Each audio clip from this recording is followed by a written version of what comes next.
Evening everybody, welcome to the channel, Frank the Guy, thanks for joining us. Part 2 of the fines filter sieve build. Some of the bits have come, the A3 perspex sheets have arrived from Amazon, as has the 50mm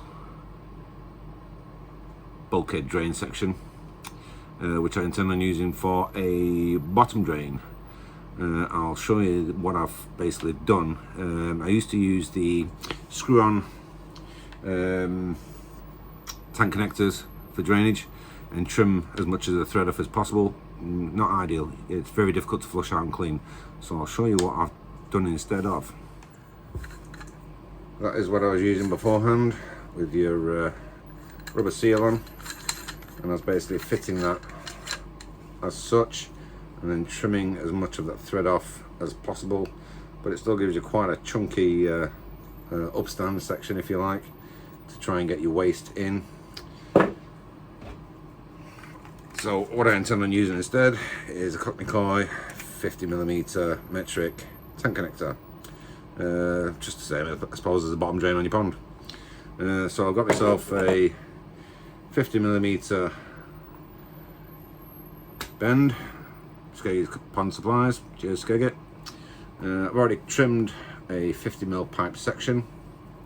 I've lightly sanded it to give it a key when I solvent weld it, and I've trimmed that to the exact size to give me as much clearance under the tank for my waste to run out. So the plan is to core drill the hole with the hole saw somewhere in here ready. It is 50mm, that's a 50mm tank connector, and we will pilot drill the holes for the screws and CT1 that into position so that can start to go off. And I need to take some dimensions from inside in order to cut the first A3 section of perspex as a settlement section where the water will then travel through and go to the outflow back to the pond. So without further ado, I'm going to cut and glue that, as well as measure the first perspex sheet and cut that, and we'll CT1 them into position, and we'll leave them for a duration while I'm away for a week, so it can go off properly and glue into position. So without further ado, let's get that done.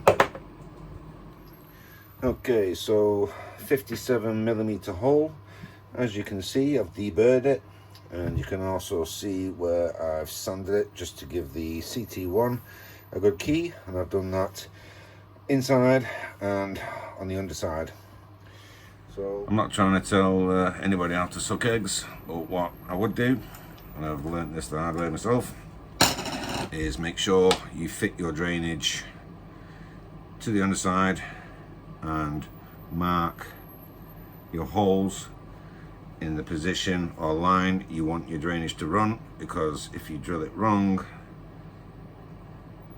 you might get away with screwing through the plate, you might not.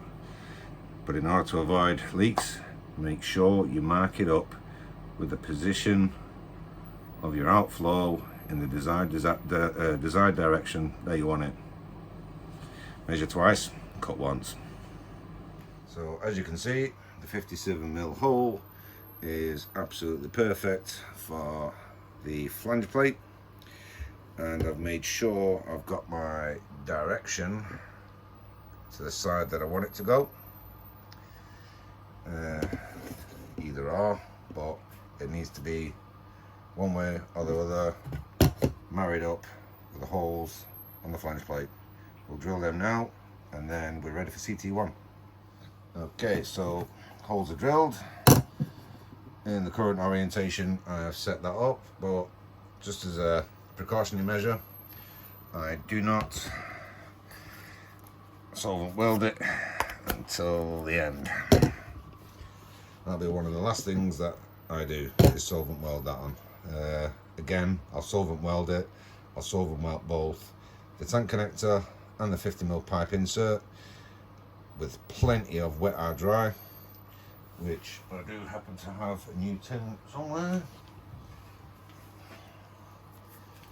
which is aquatic safe, allegedly. No problems with it so far, but I will make sure that I actually see solvent weld both parts, the receiver, the male and the female. Right, next task, brand new tube of CT1. You can use OB1 or MS3000, more free advertising, Carl, you're welcome. And screw this bad boy into position. Let's do that now. So, just as a by the by, there are a few CT1 products on the market in terms of types of mastic. I use the Power Grab and Bond. Same stuff I've glued my pond window with and my pond drains and literally everything else. Never had an ounce of trouble with it. Good stuff. Not the cheapest, but good stuff. Another note, and I did my bottom drains this way. Ever wondered how you align your screws through with the CT1 applied, etc, etc? Well, I tend to use bradawls, pointed bradawls, which are great for locating and positioning where your holes are. Obviously that would be a reverse application, that flange plate would be inside, but that's how I line up to make sure I'm on the money and my screw holes are going to line up. Little tip for you there. So CT1 mastic bead applied. What we're going to do now is we're going to lift the fines bin over and we're going to offer the bradawls from the other way, which will align with 2 sets of screws. I'm only going to use 2 bradawls, and then I'll offer the flange plate over the top of the bradawls pointed inwards with a CT1 mastic bead on the inside, which will give me a double mastic bead, CT1 mastic bead, both sides, and a good water seal. So there is the waste section, the tank connector base fitted. There's bradawl 1, there's bradawl 2.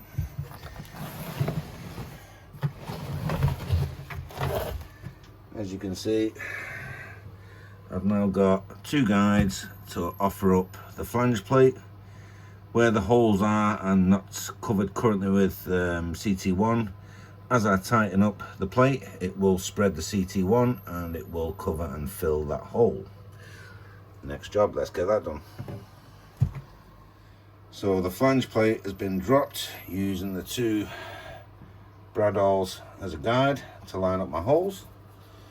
So I'm going to offer in them 2 screws, which should go reasonably smoothly once I've final sort of adjusted the flange plate, and the other 2 screws where the bradawls are, once the bradawls are pulled out, they should go in like a dream.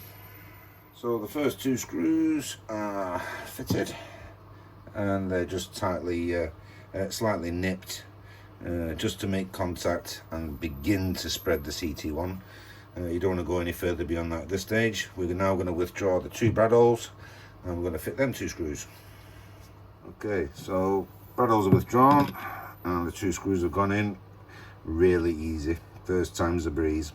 So what I'm going to do now is I'm going to nip the screws up going round clockwise. You can go anti-clockwise clockwise if you wish, but for the ease of it I'm going to go clockwise, and you'll see the CT1 begin to spread out there, and it should be doing the same on the other underside. I'm just going to give it a couple of turns as we go until we've no longer got any until we've no longer got any turn on the screw left. You see it's almost there. You just see there's a little bit coming out the sides there.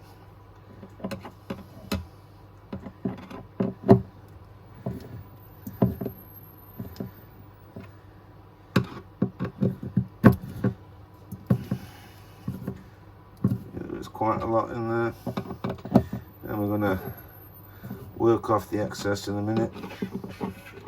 What you don't want to do is turn it to the point whereby you thread it, which is why I'm using an old-fashioned screwdriver as opposed to power driver, so I can feel that's gone completely, that one. I want to be able to feel the resistance as I'm tightening it. Definitely don't want to over tighten it. That one's gone, that one's gone, and that one's gone. So what we are going to do, as you can see, there's a bit come out around the edges, so that would indicate that we've got a full seal all the way around the plate. So in traditional silicone working fashion, we're going to wet our finger and just spread that around the bottom. This doesn't have to be a Rolls Royce finish, it is a fine sieve after all. Use up what's come out of the overspill from between the flange plate, the tank connector and the tub, and just give yourself a nice confident seal around that plate. Make it as neat as possible, but as I say, it's not a Rolls Royce. What I'm also going to do is over the screws, I'm going to rub some over the screws.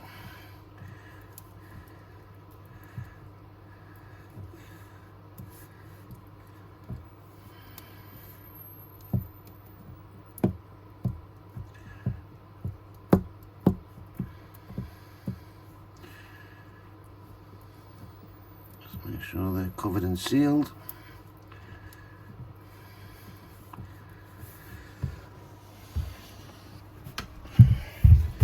Then I'm going to work the CT1 around the inside.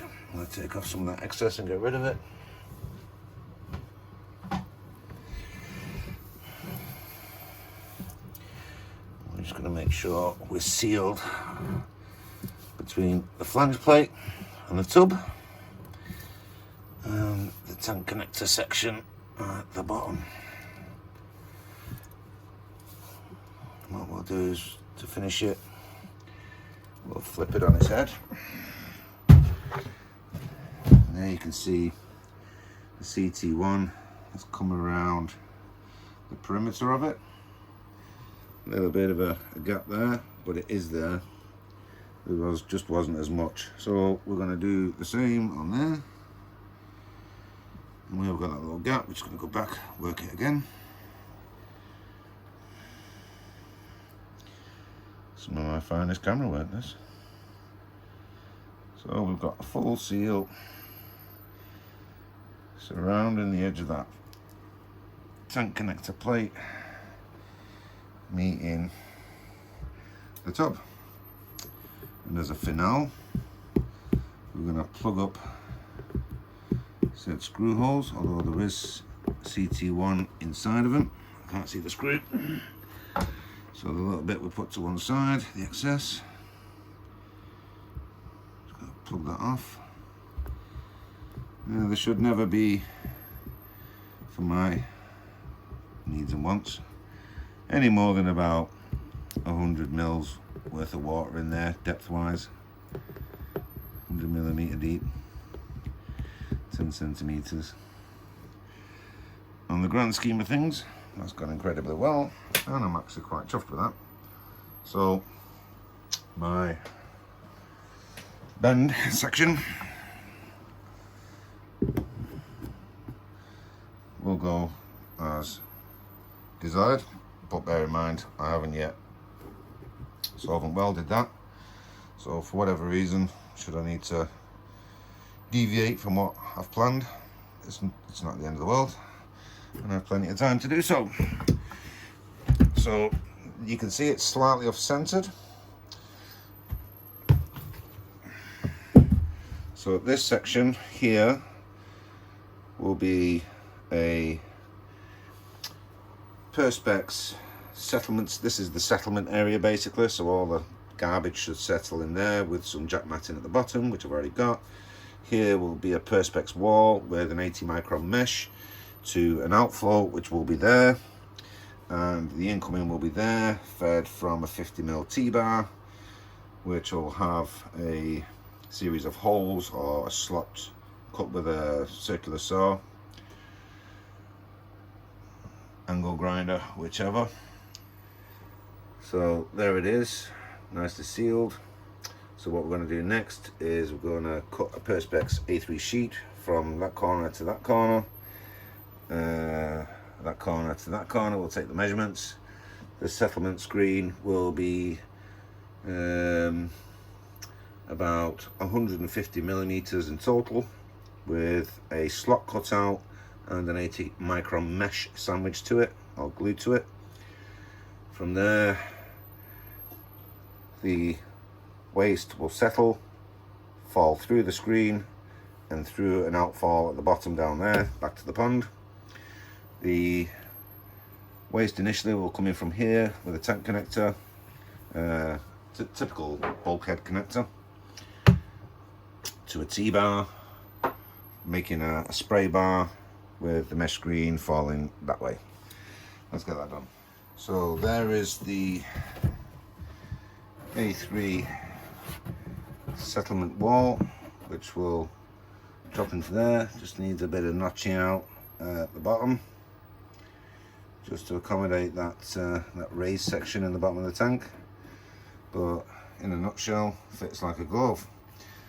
Outfall going down there, and mesh screen in here, which means there will be a build-up of water that side, but that in its own should allow the fines to settle whatever makes it through the finer grade mesh system. Okay guys, it's knocking on a bit. It's now 9:15, so the wife's a little bit adverse to be using a 4-inch grinder at this time of night in the shed. Fair enough. Okay, so what I have done is the A4 section of 5mm Perspex that I got, I've cut that in half and applied it to the sides. That is now backing for the pressure, water pressure. The tank connector will fit through the 5mm plus the thickness of the tank wall, the box wall, so that is not a problem. As we can see, there is plenty of thread on that to make it through and still connect for the outfall back to the pond. So I'm going to call it a night on this video. Still need to trim that down in order to fit the 80 micron mesh slot, which will be sandwiched to the other A3 sheet, which is over there, and will also fit 2 runners to that side and that side, so that can be removed and cleaned accordingly. As you can see, it's going to tip out otherwise, so we will put a support runner front and back, which will hold it in situ, especially once this thing starts flowing with water. So on that note, I'm going to leave it there. So tank connectors fitted there, CT1'd in, backing supports are on. Next video we should hopefully fit the mesh, front supports and tank connector for outfall. Brilliant. Alright guys, I'll see you in part 3.